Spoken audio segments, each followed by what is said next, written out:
প্রতি বছরের মতো দিনটা আসছে, কিন্তু এই বছর আর তোর হাতে রাখিটা বাঁধা হলো না। তোর থেকে গিফটটাও পেলাম না। জানিস তো, আমি বলতে পারিনি তোকে, আমাদের ছোট্টবেলাটা বেশ ভালোই ছিল। তোকে কাজের জন্য বাইরেও যেতে হতো না, আর বাড়ির বাইরে থাকতেও হতো না। আজ সেই তোর সাথে করা বালিশের মারামারিটা খুব মনে পড়ছে।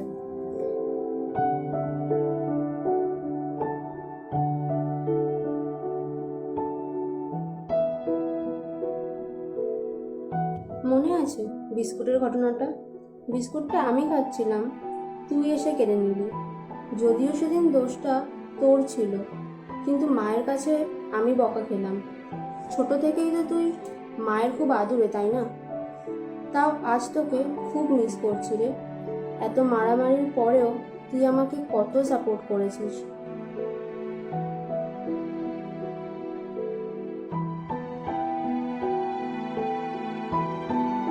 যখন স্কুলে বাবার সেই সই চাইতো, তুই করে দিতিস।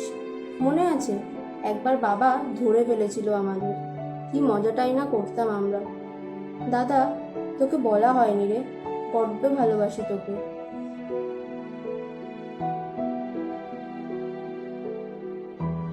এই কোভিডের শেষে তাড়াতাড়ি চলে আয় রে, তোকে ছাড়া আর ভালো লাগছে না।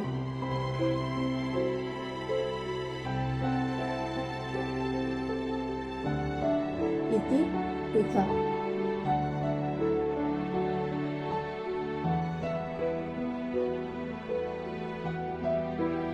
তোর রাখিটা আমি খামে দিয়ে দিলাম, পরে নিস। আর মনে করিস তোর বোন সবসময় তোর হাতটা ধরে আছে।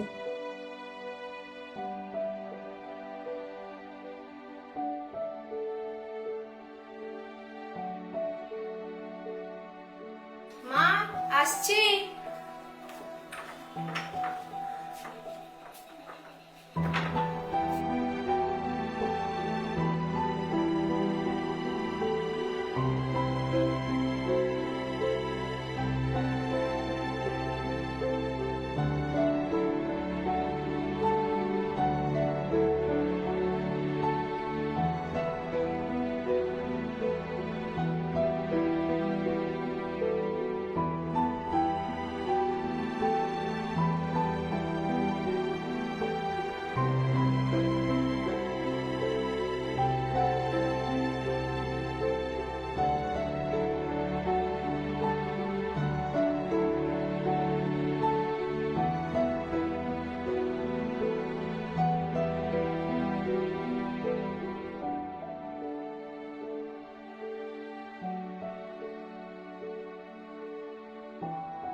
হ্যালো দাদা, আমি পৃথা বলছি। সকাল থেকে দাদাভাইকে ফোনে পাচ্ছি না, একটু দাদাভাইকে ফোনটা দাও না গো।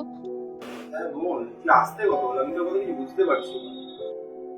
দাদা বলছি, আমি সকাল থেকে দাদাভাইকে ফোনে পাচ্ছি না, তাই বাধ্য হয়ে তোমাকে ফোন করলাম। দাদাকে একটু ফোনটা দাও না। আরে আমি তো এখন একটু কাজে বাইরে আছি। আমার খুব চিন্তা হচ্ছে, এই পরিস্থিতিতে ওকে সারপ্রাইজ দেবো বলে দুদিন ফোন করিনি আমি। দাদা ভালো আছে তো শুভদা? আচ্ছা বলছি শোন না, আমি একটু বাইরে আছি বুঝলি, তোর সাথে পরে কথা বলছি। হ্যালো।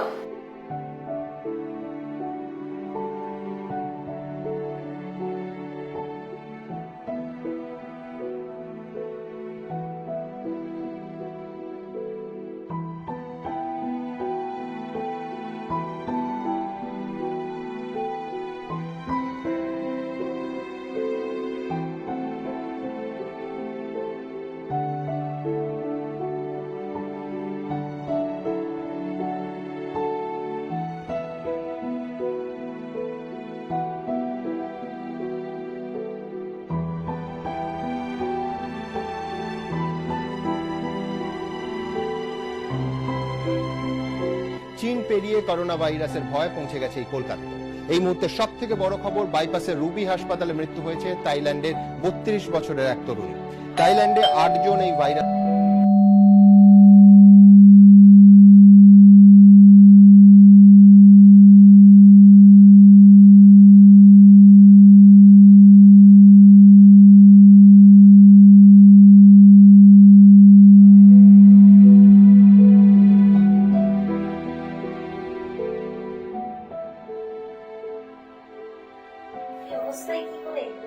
আজকের দিনে চলে তো এলাম, কিন্তু তোর জন্য কিছু আনতে পারলাম না। এই অবস্থায় এসেছি সেটাই অনেক, আমার কোনো দুঃখ লাগবে না।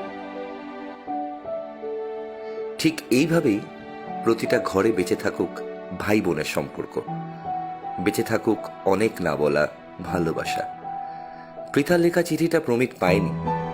প্রমিত আজও জানে না তার বোন পৃথা তাকে ভালোবাসে, কিন্তু মুখে কখনো প্রকাশ করেনি। আজই কোভিড মানুষকে শিখিয়েছে ভালোবাসতে। ভালোবাসি সেই কথাটা সময় থাকতে বলে দিতে, কারণ এই মৃত্যু মিছিলে সবাই আজ একটু হলেও ভীত। সবাই ভালো থাকবেন, সাবধানে থাকুন, ভালোবাসার মানুষগুলোকে বলে দিন ভালোবাসি।